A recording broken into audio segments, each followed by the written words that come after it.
अब देखते हैं numericals of de Broglie equation. ठीक है, मैं आपको एक दो प्रॉब्लम्स करके बताऊंगा, उन्हीं के बेसिस पे आपको खुद को सॉल्व करनी है कोई प्रॉब्लम्स जो आपको मैं लास्ट में वीडियो में दूंगा। Calculate the wavelength associated with an electron moving with 10⁻³ metre per second. आपको कहा गया है कि एक वेवलेंथ बताओ कितनी एसोसिएटेड होगी इलेक्ट्रॉन के साथ जिसकी चलने की स्पीड 10⁻³ मीटर पर सेकेंड है। तो पहले तो दिया गया है गिवन दैट, हमें क्या क्या गिवन है। सबसे पहले तो हमें वेलोसिटी दी गई है किसी पार्टिकल की जो कि है 10⁻³ मीटर पर सेकेंड। ये तो पहली चीज़ होगी जो हमें गिवन है। उसके बाद दूसरा हमें पार्टिकल दिया गया। पार्टिकल कौन सा बताया गया? इलेक्ट्रॉन। और इलेक्ट्रॉन का मास हमें चाहिए, तो इलेक्ट्रॉन का मास हमें गिवन होता है पहले अपने से पता है 9.1 × 10⁻³ kg। ये आपको याद रखना पड़ेगा। ठीक है, एच भी हमें पता है 6.62 × 10⁻³ जूल सेकेंड। ठीक है, ये एच की वैल्यू हो गई। अगर मैंने वेवलेंथ निकालनी है तो according to de Broglie relation, de Broglie ने क्या रिलेट करके बताया कि लैम्डा = h/mv।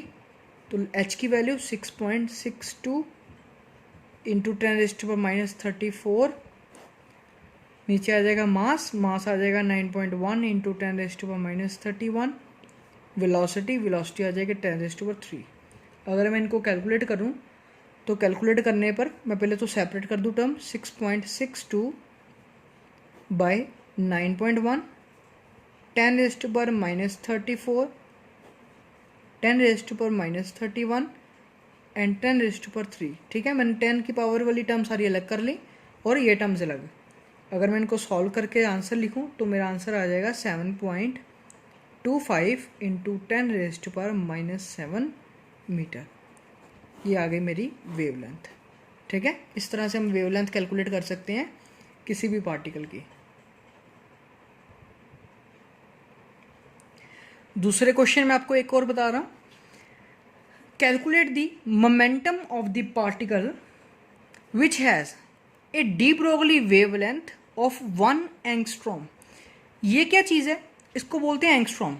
ठीक है, हमारे पास काफ़ी सारे यूनिट्स हैं, कन्वर्जन ऑफ यूनिट्स। मैं आपको कुछ यूनिट्स बता रहा हूँ। जैसे मान लो आपको मिली जो है 1 मिली का मतलब 10⁻³ 1 माइक्रो 10⁻⁶, 1 नैनो 10⁻⁹, 1 पिको 10⁻12, 1 फेम्टो 10⁻15 और 1 एंगस्ट्रॉम 10⁻10 और 1 फर्मी मीटर 10⁻15 अगेन। ठीक है, ये ज़्यादातर मैंने वो यूनिट्स आपको बताए हैं, ये वो कन्वर्जेंस है ज़्यादातर आपको क्वेश्चंस में जो दी होंगी। ठीक है, कई बार क्वेश्चन में 1 एंगस्ट्रॉम लिखा होगा, कई बार आपको ऐसे 0.1 नैनोमीटर भी गिवन हो सकता है। ठीक है, मतलब आप देखते हैं अभी दोनों का मतलब सेम ही आएगा। सॉल्व करके देखते हैं हमें गिवन क्या है। पहले तो स्टेटमेंट में क्या गया है कि कैलकुलेट करो मोमेंटम ऑफ द पार्टिकल। अब पार्टिकल नहीं बताया गया। ठीक है, हमने पता करना कि पार्टिकल कौन सा है। ठीक है, momentum of the particle which has de Broglie wavelength 1 angstrom और 0.1 नैनोमीटर। ठीक है, हमें वेवलेंथ दी गई है, मतलब लैम्डा गिवन किया गया। ठीक है, पहले तो गिवन दैट लैम्डा कितना दिया गया है 1 एंगस्ट्रॉम या 0.1 नैनोमीटर। 1 एंगस्ट्रॉम का मतलब क्या है? 1 एंगस्ट्रॉम मतलब 10⁻⁻10 मीटर। ठीक है, चाहे ऐसे लिख लो। और 0.1 नैनो मीन्स नैनो हो गया ये 10⁻⁹। ठीक है। अब इसको पॉइंट को शिफ्ट करें तो नीचे 10, तो अगेन ये 10 ऊपर चला गया, कितना बन जाएगा 1 × 10⁻⁻10 मीटर। तो ये 1 का तो कोई लेना देना नहीं है, ठीक है, 10⁻⁻10 मीटर, ठीक है। मीन दोनों की वैल्यू सेम ही है, ठीक है। चाहे आप जैसे मर्जी कर सकते हो, जैसे आपको ईजी लगे, और यहाँ जैसे आपको स्टेटमेंट में गिवन हो, ठीक है। लैम्डा गिवन है according to de Broglie relation,